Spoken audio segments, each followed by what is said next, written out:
Good morning and welcome. And thank you all for being here today. Since we started these summits, there has been some progress on America's fiscal challenges. There is now an awareness of the problem, and the range of solutions has been laid out in Washington. And even though the process was ugly, last year both parties did put in place $2.2 trillion in deficit reduction. But the real long-term structural problem still remains. The true goal of long-term fiscal reform is to stabilize the debt as a share of the economy. By every account, we haven't done that. Most economists argue that debt should remain below 90% of GDP, and yet our national debt still races towards 200% over the next few decades. So here we are. Awareness is high. We know what's going on. Solutions are there. We know the menu of options. Yet our government is paralyzed. That's why the theme of this year's Fiscal Summit is America's Case for Action. Today's program will focus on the key aspects of building momentum for fiscal reform. The first key ingredient is the American people. Reform of this scale can't happen without the engagement of Americans. Everyone needs to be a part of this process so that together we can decide how best to build a future for our children and grandchildren. Recently, a team from our foundation went around the country and talked to Americans. You'll see several short videos throughout the day that demonstrate what they're thinking. In addition, as Pete mentioned, we commissioned a national survey that captured the views of Americans on a variety of fiscal questions. Our panel this afternoon addresses this question directly, and will discuss how best to engage our fellow Americans in this important dialogue. It's essential that everyone understands the direct connection between debt and jobs. In many ways, the fiscal issue is the jobs issue, the jobs of tomorrow.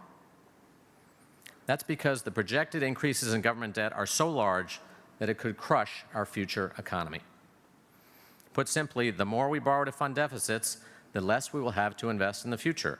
And the less we invest, the slower we grow and the fewer jobs we create. Every dollar of debt is simply a dollar that will have to come out of a future economy with massive interest along the way. Not everyone understands the connection between federal debt and personal interest rates. They don't realize how much their household has riding on our fiscal future. All debt instruments are priced in relation to U.S. Treasuries. So if our skyrocketing debt causes the world to lose confidence in the U.S., the cost of everything will go up. Mortgage rates, car payments, business loans. A fiscal failure at the federal level takes money directly out of our pockets. In addition to higher monthly payments, we would face declines in the value of our homes and 401ks. So many could face the horrible situation where monthly payments are going up while the value of their assets are going down. But none of this needs to happen. The flip side of fiscal failure is putting in place a sustainable fiscal plan. The goal is to ensure that resources are focused on investment, growth, and opportunity, not on interest costs. Putting in place a long-term plan that gets implemented when the economy recovers would not jeopardize the current recovery, but would build confidence and the type of future economy that we all want. Everyone in this room understands this, but how do we effectively communicate this to America? How do we explain the connection between reducing the deficits and creating jobs? It's essential that they get it. Without the support of the people, no real fiscal reform is possible. Even when the politicians finally agree on how to stabilize the debt, if the American people aren't on the same page, it won't last. So let's stop underestimating Americans and start including them in this process. Today's panel will jumpstart that dialogue. We also need a way through the politics. This morning's panel will take on the tough questions of how to build the political will to get this job done. In any difficult political challenge, what is most needed is leadership. Leadership from both the White House and Congress. We know that the solution to this problem must be bipartisan. That's the only thing that can pass in divided government, and it's the only solution that will last for future Congresses. If you look back through recent budget history to Bill Clinton and Newt Gingrich, to Ronald Reagan and Tip O'Neill, successful budget policy happens when both parties work together. It's just not realistic to think that one party alone is going to win this fight. That illusion just causes paralysis. Now, the House Republicans deserve real credit for passing a fiscal plan that stabilizes the debt for the long term. But the plan they put forth, tax cuts and smaller government, appeals only to their base. It's a starting point, but what would it take to move beyond the base and acknowledge that we need to include the other party if we really want to fix this problem? The Democrats have focused on higher taxes for the well-off, but to lead this nation towards a viable fiscal solution, they must explain to their base why everything, including changes in entitlements, needs to be on the table. If we want secure entitlements that Americans can depend on, then we need to make gradual and compassionate changes to make sure they are stabilized and solvent. The members of the Gang of Six have shown exactly this type of bipartisan leadership.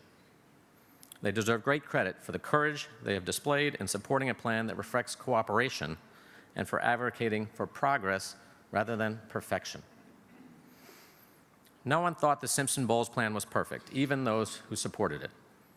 But opponents of the plan overstate the extent to which it violates principle. I find it difficult to understand what principle was violated by Simpson-Bowles gradually extending the retirement age so that 40 years from now, it's just 1 year higher. Could it really be true that working until 67 is okay, but 68 is a violation of principle, especially when we're all living so much longer? And Simpson-Bowles eliminated tax breaks and used 90% of the savings to reduce rates and put just 10% towards deficit reduction. That increased revenues by only 0.5% of GDP, or just $1 trillion over 10 years. The current plan is to collect $36 trillion in revenue over the next 10 years. Is it really plausible to say that collecting 37 is a violation of principle? Those who refuse to budge say they're standing on principle, but sometimes it seems like they're actually hiding behind it. In sum, if leaders of both sides don't give an inch, one day our creditors will take a mile. We need our leaders to put their preferences aside and commit to the principle of getting something done before it's too late. Before we go to the next segment, I might take a moment of personal privilege to say a few words about my father. He's been at this fiscal thing a long time. Even though you may think I'm a newcomer to this issue, the truth is that I've been focused on America's debt and deficits for about 38 years now. And that's because my father has been giving me fiscal lectures since I was 4 years old. Other kids would get bedtime stories. I would get explanations of debt to GDP. Other kids would wake up with nightmares about monsters. I would wake up in a cold sweat, panicked that the 10-year Treasury had spiked 300 basis points in overnight trading. So there were a few downsides growing up with Pete Peterson. But on a more serious note, I just want to say that he is truly the best role model one could ask for in a father. He cares deeply about this country and its future. His dedication and hard work are unmatched. And even though it looks like he thinks all about the budget, he's just a lovable and fun person to spend time with. And he cares about and loves his family so much. Several of his family members are here today, and so I just want to say how proud we are of you, Dad. Thank you for all you do.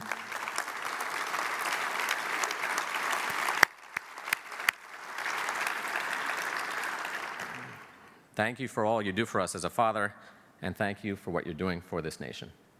Pete Peterson.